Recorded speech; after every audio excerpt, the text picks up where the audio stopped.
আজকে আমরা করব ভুজঙ্গাসন। ভুজঙ্গাসন করার সঠিক নিয়ম ও সহজ পদ্ধতি। ভুজঙ্গাসন করার উপকারিতা জানতে পুরো ভিডিওটা স্কিপ না করেই দেখতে থাকুন। প্রথমে আপনারা ওয়ান লেগ গ্যাপ নিয়ে কোমরে দুটি হাত রেখে হিপ রোটেশন এই এক্সারসাইজটি করবেন। প্রথমে আপনারা কোমরটিকে ডান দিকে ঘুরিয়ে নেবেন 10 বার, তারপরে বাম দিকে 10 বার ঘুরিয়ে নেবেন। তারপরে একইভাবে ওয়ান লেগ গ্যাপ রেখে কোমরে দুটি হাত রেখে ফ্রন্ট বেন্ডিং ও ব্যাক বেন্ডিং। প্রথমে আপনারা সামনে ঝুঁকবেন এবং ধীরে ধীরে কোমরে হাত দিয়ে পিছনে বাঁকবেন। এই এক্সারসাইজটি করে নেবেন। এই এক্সারসাইজগুলি করলে আপনাদের ভুজঙ্গাসন করতে খুবই সুবিধা হবে। এই এক্সারসাইজটি আপনারা অবশ্যই 10 থেকে 20 বার করে নেবেন। তারপরের এক্সারসাইজ বডি বেন্ডিং।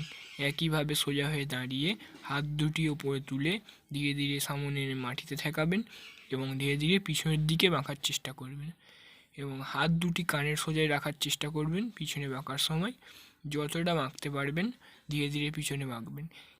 এই এক্সারসাইজটিও আপনারা 10 বার করে নেবেন।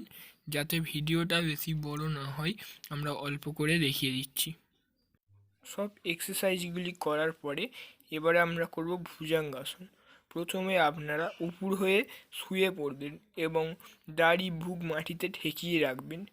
পায়ের পাতা মাটির সাথে ঠেকে থাকবে এবং গোড়ালি দুটি জোড়ো থাকবে এবং হাত দুটি বুকের কাছে রাখবেন এবং হাত গায়ের সাথে লেগে থাকবে। এবারে শ্বাস গ্রহণ করতে করতে নাভি পর্যন্ত ঠেকিয়ে রেখে ধীরে ধীরে ওপরের দিকে তোলার চেষ্টা করবেন।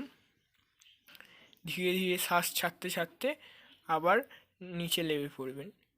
আবার ধীরে ধীরে শ্বাস নিতে নিতে উপরের দিকে তুলে ধরে থাকবেন 10 থেকে 15 সেকেন্ড। এইভাবে আপনারা এই আসনটি 3 থেকে 4 বার প্রতিদিন অভ্যাস করবেন।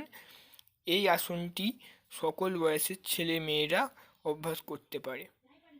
ভুজঙ্গাসনের উপকারিতা: মেরুদণ্ড নমনীয় রাখতে সাহায্য করে এবং পিঠের পেশি সুদৃঢ় ও সবল করতে সাহায্য করে এবং পিঠের বাত বেদনা, লাম্বারগো, সার্ভাইকাল স্পন্ডেলাইসিস, ফাইব্রোসাইটিস এই সব রোগ আক্রান্তের ভয় থাকে না এবং বুকের গঠন ঠিক করে ও আর্জিন্ন কোষ্ঠকাঠিন্য দূর করতে সাহায্য করে ও আমাশা রোগীদের ক্ষেত্রে এই আসনটি করা নিষেধ।